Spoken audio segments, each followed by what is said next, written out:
vous Oui.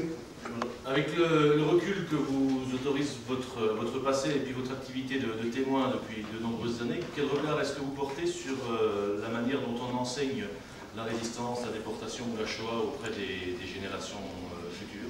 Est-ce que vous avez senti une évolution dans ce domaine-là et est-ce que vous avez des remarques concernant ce problème-là dans son ensemble? Moi, je vais commencer parce que ça finira. Moi, je pense que pendant des années, dans les écoles, on n'en a pas parlé. Hein. Ça a été le silence complet. Hein. Moi, depuis le temps que je milite, nous, on va dans les écoles depuis de nombreuses années. De temps en temps, mais avant, il ne fallait pas en parler. Hein. Aucun professeur nous a appelé pour aller discuter, hein, pour en parler.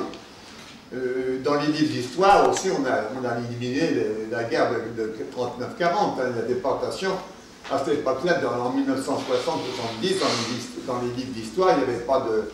On n'a pas quelques livres pour dire qu'il y avait eu déportation, tant de morts, petit, peut-être, mais enfin, en général, il y a une évolution qui se fait depuis quelques années, parce que, d'abord, pour quelle raison, je n'en sais pas trop rien, je ne suis pas assez diplômé pour ça, moi, pas assez éduqué pour ça, mais je pense que depuis quelques années, on parle beaucoup plus de la déportation qu'il y a 30 ans, dans les écoles.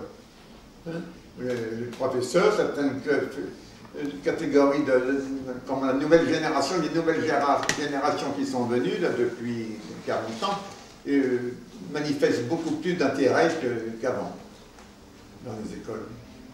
Vous voyez bien. Oui, c'est vrai que, bon, de toute façon, nous sommes, étant donné que nous avons vécu cette période, que nous sommes des témoins de cette période, nous sommes très sensibilisés dessus.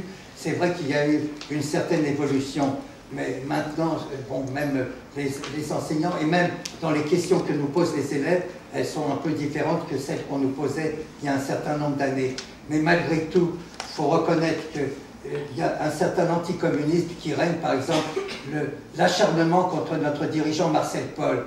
Marcel Paul a été un homme, je ne fais pas le culte de la personnalité, mais moi je l'ai bien connu après la Libération, soi-disant que je l'aurais vu à Buchenwald, mais ça je n'affirme pas du tout dessus, je ne suis pas sûr, mais je l'ai bien connu après la Libération.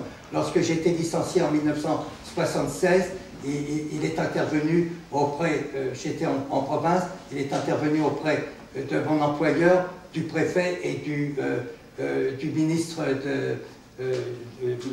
du Travail, qui était du Rafour à l'époque. En plus, il répondait toujours aux lettres et quand il était ministre, il recevait ses camarades déportés et le soir, il se reposait sur un lit de camp et il travaillait la nuit.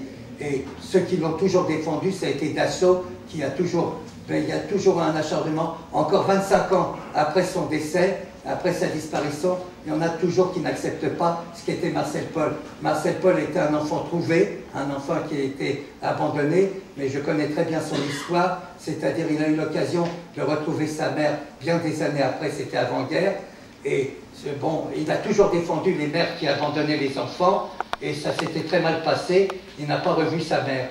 Et un jour, un notaire l'a convoqué pour lui remettre un chèque d'héritage de sa mère. Qu'est-ce qu'il a fait? Il a été porter le chèque au syndicat de l'éclairage de l'époque. Il n'a pas voulu en tirer un centime.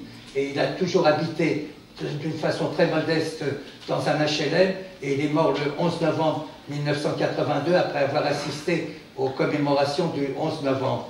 Et c'est un homme qui était intègre, mais on n'a jamais accepté, c'est-à-dire que c'était un enfant trouvé qui s'est fait par lui-même, qui était un syndicaliste, qui était communiste et qui est devenu ministre du général de Gaulle. Alors, deux choses pour expliquer l'évolution.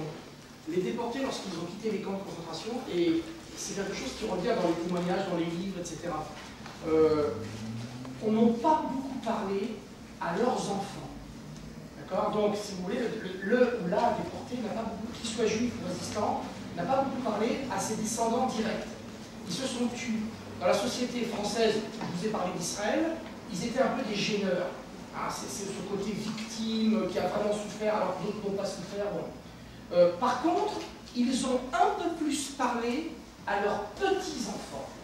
Donc, c'est une des raisons du regain d'intérêt, c'est-à-dire que moi qui suis personnellement membre de l'amicale de Mauthausen où je fais des recherches, on constate qu'il y a des petits-enfants, des arrière-petits-enfants, des petits-neveux qui, maintenant de plus en plus, contactent contacte les associations d'anciens déportés pour savoir, j'ai eu un grand-oncle qui est allé dans tel camp, j'ai eu un grand-père, est-ce que vous pouvez m'en dire plus sur son parcours, parce qu'il est mort, il n'a pas beaucoup parlé, etc. Voilà. Deuxième raison pour laquelle il y a eu une modification, la culture.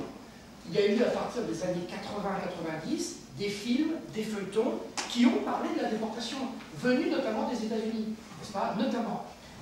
Et qui fait qu'on s'est rendu compte qu'il s'était passé une énorme horreur pendant la Seconde Guerre mondiale et qu'on n'en avait pas beaucoup parlé de cette horreur.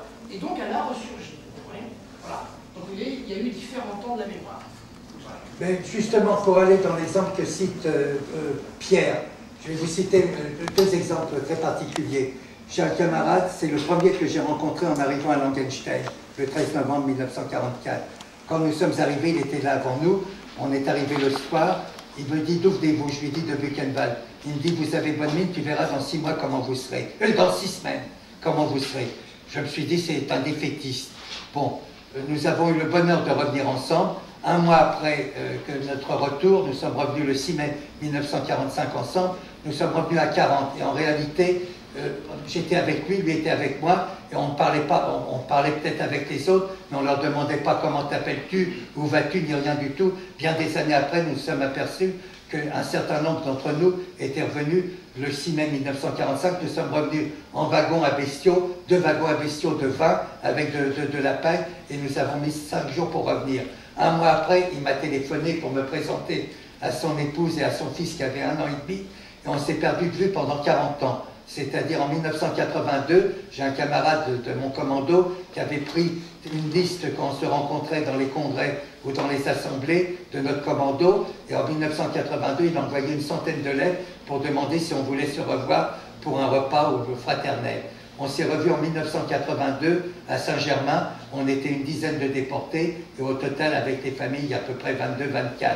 Et en 83, c'est un autre camarade qui nous a fait ça à Saint-Junien, où nous étions beaucoup plus nombreux, et depuis 82, on a l'habitude de se retrouver de notre commando au mois de septembre, le 1er ou 2e week-end de septembre.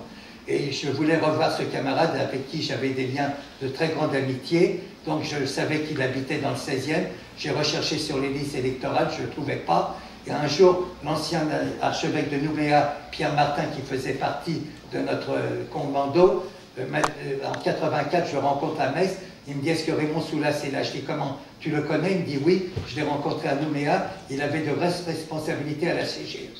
En rentrant à Paris, je téléphone à la CGE et je demande si on peut me communiquer, que je donne mon adresse, que si on peut me mettre en rapport. On me dit effectivement, on a un Raymond Soulas, un Soulas qui est à la retraite. Je reçois quelques mois après une lettre d'un Soulas. C'était pas lui, je lui téléphone, je dis vous avez compris, c'est pas vous que je recherche, c'est votre homonyme.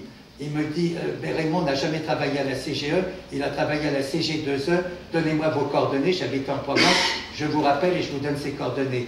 Il m'a rappelé 10 minutes après, je téléphone, c'est sa femme qui me répond, elle me dit, comme je suis heureuse que vous l'appeliez, on a eu 2 filles depuis, et il n'a jamais parlé de la déportation à ses enfants.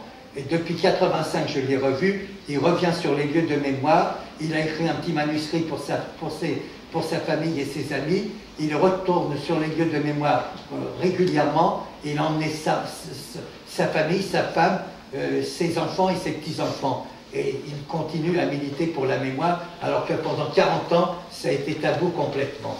Et j'ai un autre exemple, c'est un autre de nos camarades juifs, c'est Jacques Grimbert, qui était à Auschwitz, donc il est tatoué, malheureusement il est décédé, il était tatoué. Son fils est... Ce n'est pas pour rien qu'il y a de nombreux fils ou filles de déportés qui sont psychologues ou psychiatres. Son fils, entre autres, est psychologue. Et sa petite fille, qui avait 7-8 ans, elle lui dit « Mais qu'est-ce que tu as là sur le bras ?» Alors il lui a expliqué avec les mots qu'il fallait que c'était son matricule qu'il avait à Auschwitz. Son fils lui dit « Tu vas la traumatiser et tout ». Il dit « Pas du tout ». Il dit « Je lui explique avec les mots les plus simples. Je ne vais pas lui dire que c'est un numéro de téléphone, comme certains disent. » Il lui a expliqué, elle a très bien compris. Et c'est une petite fille qui est extraordinaire, qui est très sensibilisée sur la déportation. Et avant qu'il décède, il y a quelques années, elle avait même fait organiser une pièce de théâtre dans son établissement scolaire sur la déportation. Et elle jouait le rôle de sa tante qui avait été déportée et qui n'était pas revenue.